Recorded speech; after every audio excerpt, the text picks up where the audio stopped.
Olá pessoal, Antônio Rodrigues, Além da Notícia.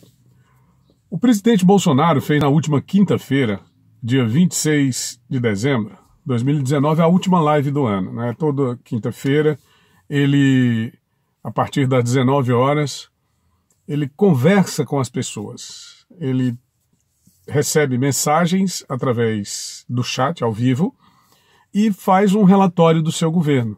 Isso foi ao longo de todo o ano, não é? É mais uma das promessas cumpridas pelo presidente. Não obstante o fato de falar com a imprensa e de muitas vezes ter suas afirmações deturpadas, porque os governos anteriores não tinham esse hábito de conversar com jornalistas, quase que diariamente. E eu repito aqui, de ter suas palavras distorcidas na cobertura da mídia. Mas o presidente toda semana, e muita gente também duvidava, de que ele fizesse essas lives, de que ele realmente fosse levar a contento a realização desse encontro semanal com as pessoas, e inclusive com um tradutor de Libras ao seu lado, porque aí ele fala para todo mundo, né? Para quem ouve e para quem não ouve. Muitas pessoas aqui ouvem e não interpretam, porque não querem interpretar, né? Aquela história que nós sempre tratamos aqui no nosso canal, de que não adianta só ter liberdade para dizer, é preciso também ter capacidade para entender o que está sendo dito. E ao longo do tempo, os nossos governantes não nos treinaram para isso. Mas enfim, uma das coisas que o presidente disse lá na sua live foi que vote em mim se quiser continuar votando, ao justificar o tal juiz de garantias. O juiz de garantias é um encosto que se coloca no Poder Judiciário, criando uma quinta instância. Nós já temos 4 instâncias, é o único país do mundo que tem 4 instâncias de Poder Judiciário. É o juiz de primeiro grau, aí vai para o Tribunal de Justiça do Estado, no caso da Justiça Estadual, ou para os tribunais regionais federais, no caso da Justiça Federal. Isso aí seria a segunda instância. Na terceira instância, nós temos o Superior Tribunal de Justiça, que seria a instância final.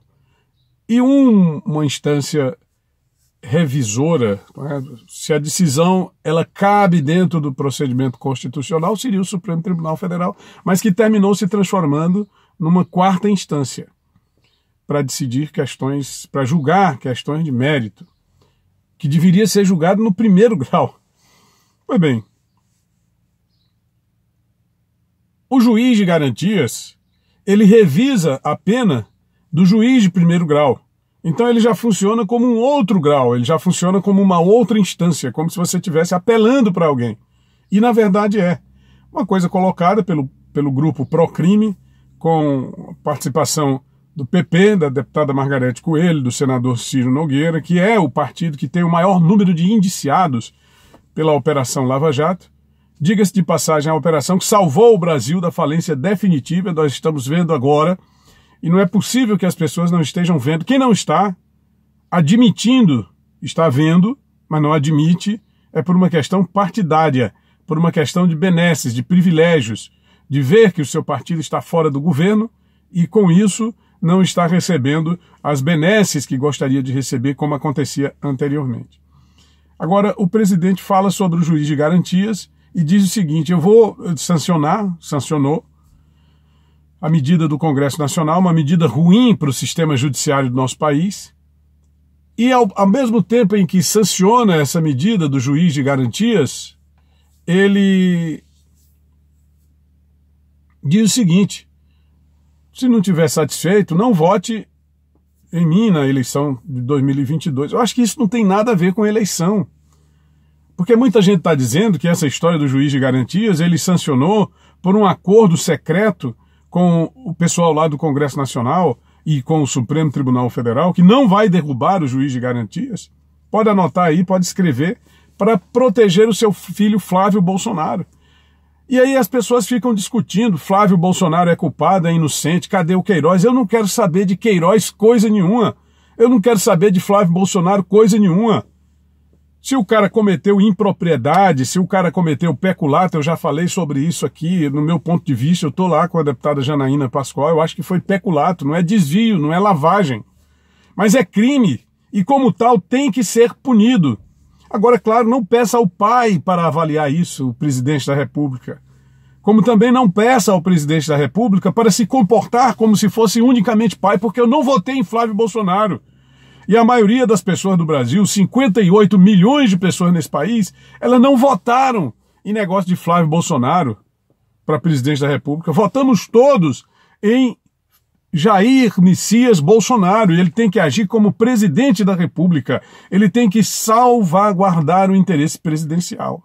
Não é agir em benefício de filho, não é agir em função de questões de natureza pessoal, absolutamente. Ele tem que agir como presidente da República. Para finalizar, eu gostaria de falar aqui sobre um caso que eu considero também extremamente contraditório. O doutor Pessoa foi candidato a governador do Piauí pela oposição e recebeu a maioria dos votos da oposição. Foi ele que praticamente quase que levou a eleição para o segundo turno. Mercê do seu discurso canhestro, mercê da maneira como ele se pronuncia, que muita gente diz, olha, ele fala a linguagem do povo, ali às vezes a gente não entende nem nada do que ele está dizendo. Não tem linguagem de povo, de coisa nenhuma, ninguém faz é entender mesmo. Nem povo, nem os mais letrados, ninguém entende o que ele diz. Mas pelo menos ele disse e criticou duramente o governo do PT no Piauí, Wellington Dias.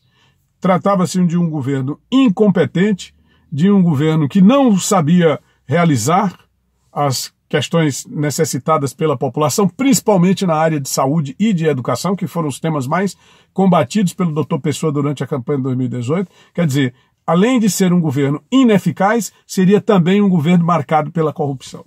E agora nós vemos o doutor Pessoa abraçado como governador, tirando foto, foi até de camisa vermelha para o encontro com esse governador, já tem algum tempo isso, e se apresenta como pré-candidato a prefeito de Teresina num esquema montado pelo governador, num estratagema montado pelo governador para tentar burlar a eleição de Teresina, como ele vem burlando as eleições do estado do Piauí ao longo dos últimos 15 ou 20 anos. Faz parte o doutor Pessoa de um esquema com Fábio Novo, com Fábio Abreu e com o próprio governador Wellington Dias, além da influência da Assembleia Legislativa no tocante às eleições e da Câmara Municipal de Teresina, no tocante às eleições municipais do ano que vem. Não é um candidato, o doutor Pessoa, a prefeito de Teresina.